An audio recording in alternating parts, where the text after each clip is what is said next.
यह कहानी है श्री कृष्ण के जीवन के बारे में। यह कहानी है श्री कृष्ण के प्रेम के बारे में। इसे एक नाटक की सहायता से आप तक पहुंचाने का एक जरिया है। यह बीएससी फैकल्टी द्वारा एसएसजे शोभनसिंह जीना यूनिवर्सिटी अल्मोड़ा में सांस्कृतिक कार्यक्रम पर आयोजित किया गया। आइए श्री कृष्ण के जीवन के बारे में चलते हैं। श्री कृष्ण का जन्म मथुरा के द्वापर में हुआ। इसी कारण द्वापर युग की शुरुआत हुई। इस युग में भगवान विष्णु ने श्री कृष्ण के रूप में जन्म लिया। देवकी का विवाह वासुदेव के साथ हुआ। देवकी को मुझे सौंप दो और चुपचाप यहाँ से चले जाओ। युवराज कंस, ये मत भूलिए कि ये मेरी पत्नी है। अभी कुछ देर पहले मैंने अग्नि के समक्ष जीवन भर इसकी रक्षा करने का वचन लिया है। मैं अपने प्राण देकर इस धर्म की रक्षा करूंगा। आप जो करने जा रहे हैं वो पाप है।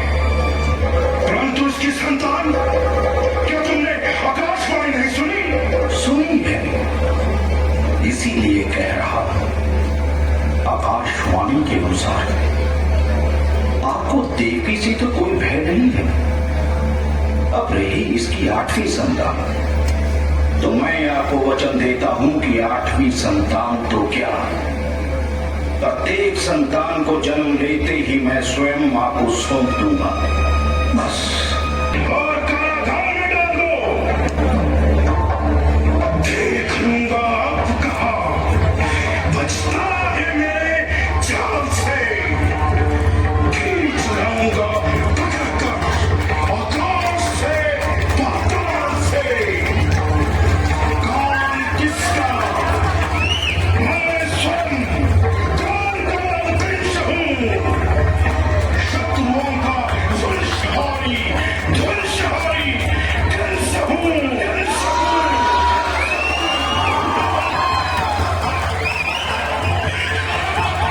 किस तरह कंस देवकी को मारने ही वाला होता है, तभी वासुदेव उन्हें वचन देते हैं कि वो देवकी के हर पुत्र को स्वयं आकर कंस को सौंप देंगे।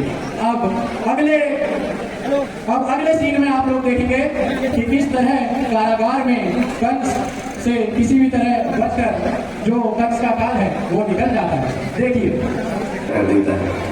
किंतु उस परम परमेश्वर को कौन ही मार सकता है। इसी प्रकार परम परमेश्वर की कृपा से वासुदेव अपने उस बालक को, जो कंस का काल होने वाला था, उसे जाकर गोकुल में नंद के घर छोड़ाते। इस सुंदर दृश्य को देखिए।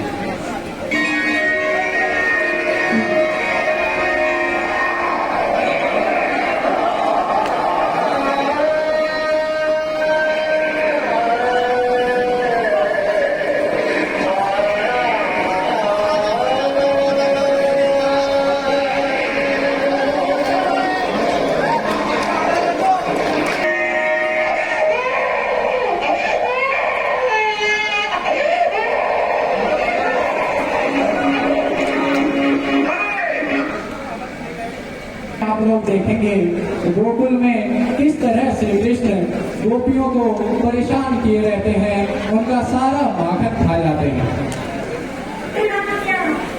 क्या हुआ? देखो आपके कान्हा ने क्या किया है। आज फिर से उसने हमारी मच्छी तोड़ी और सारा माखन चुरा लिया। कान्हा ने माखन चुराया, परंतु वो तो प्रातः काल से यही है। कान्हा, अरे ओ कान्हा। हाँ भैया।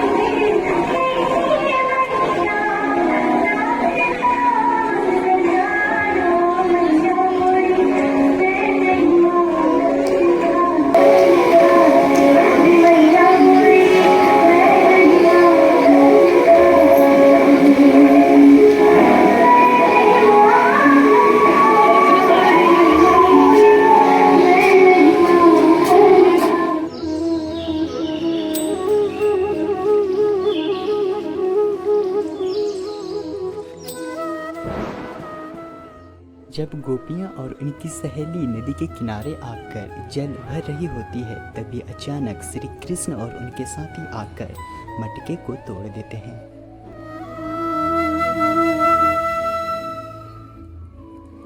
ऐसा देखकर गोपियाँ गुस्सा हो जाती है और श्री कृष्ण को ढूंढने लगते हैं, जहाँ श्री कृष्ण एक पेड़ के पीछे छुपे हुए होते हैं।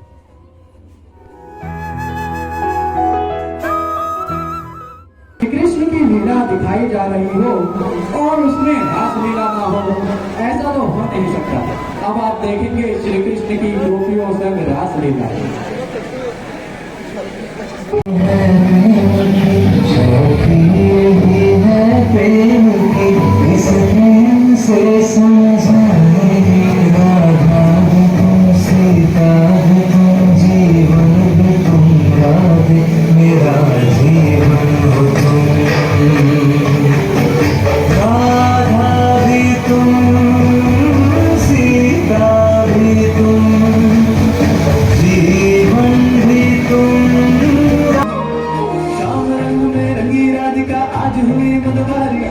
कृष्ण कृष्ण दोहराए हर पल भूल के सुध बुध सारी, महाराज की पावन बेला तीन लोक से न्यारी, रास रचाए गोलोक में गाना कुंज विहारी।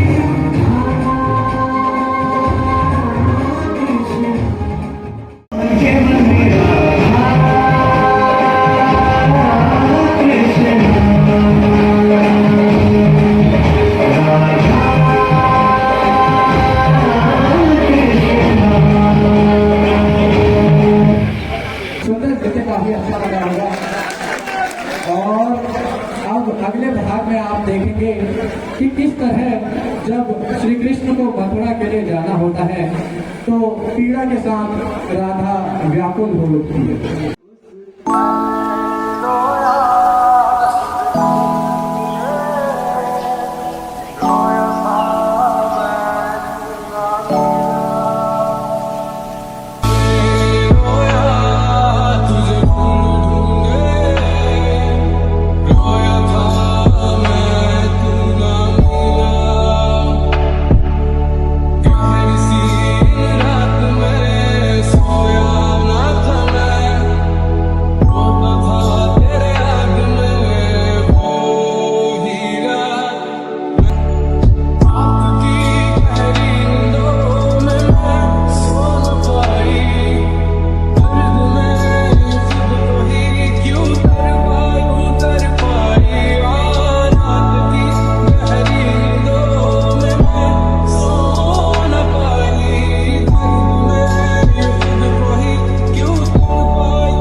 शिरोमणि हो। सच तो ये है कि मैं ना तुम्हारे प्रेम की बराबरी कर सकता हूँ, ना उसका ऋण उतार सकता हूँ। क्षमा करना राधे, मुझे मथुरा जाना ही होगा। संसार को मेरी आवश्यकता है, इतिहास मेरी प्रतीक्षा कर रहा है।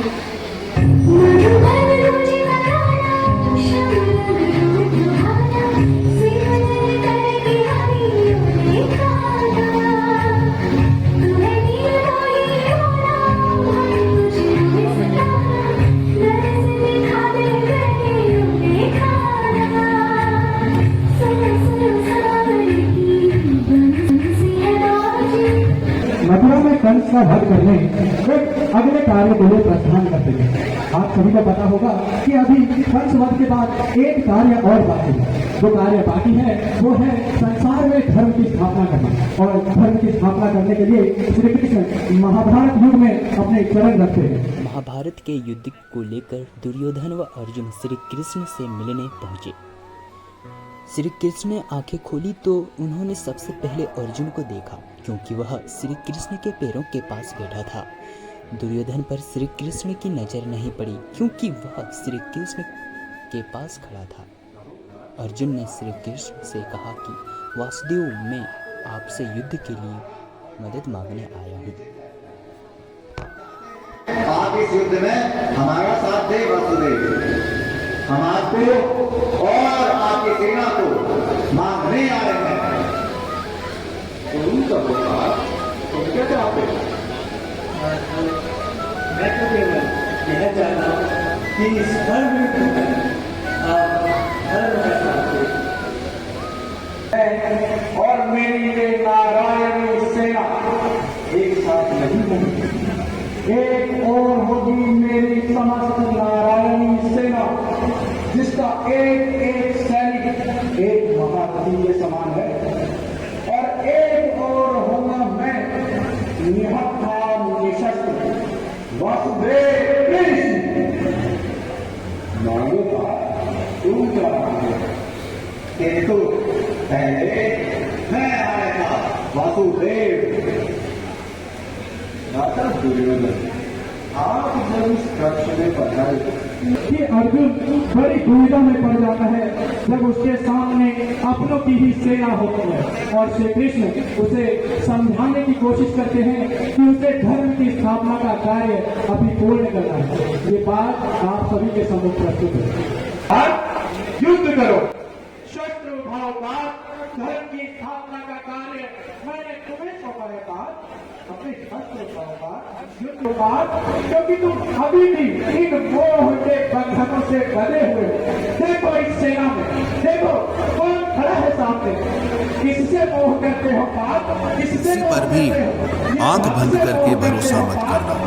जैसे महाभारत की कथा में दुर्योधन ने कितनी बार षड्यंत्र करके पांडवों को मारने की कोशिश की, आग में जलाने की कोशिश की, और वो धर्म पे चलने वाले लोग बार बार उसकी बातों में आ जाते थे। ये बात और है कि ईश्वर उनकी रक्षा कर रहे थे, और जिसे वो अपना भाई समझ रहे थे, जिसे वो अपना सगा समझ रहे थे, जिस पे वो भरोसा कर रहे थे, वही उनकी मृत्यु करवाना चाहता था। इसीलिए भरोसा करते समय अपनी आंखें जरूर खुली रखना।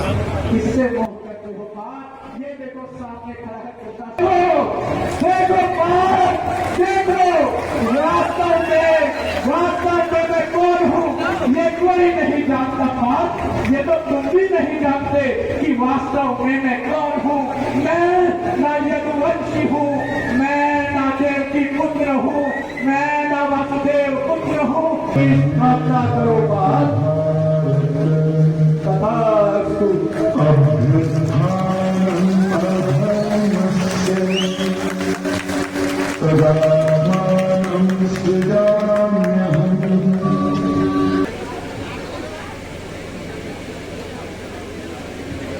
आशा करता हूँ आप सभी को ये नाटक बहुत अच्छा लगा होगा। यदि कोई भी गलती हम सभी से हुई है तो हम उसके लिए क्षमा मांगते हैं, क्योंकि जिस तरह का कैरेक्टर हम सब लोग प्रदर्शित कर रहे थे, उन कैरेक्टर को बिल्कुल सेम टू सेम रख पाना वो मनुष्य के वश में नहीं है। श्री कृष्ण को जितना हो सकता था हमने दर्शाने की कोशिश करी है, और आप सभी से प्यार की बहुत बहुत आशा करते हैं। मेरा नाम रोहन नाथ है और मैं PSC 6 का छात्र हूँ।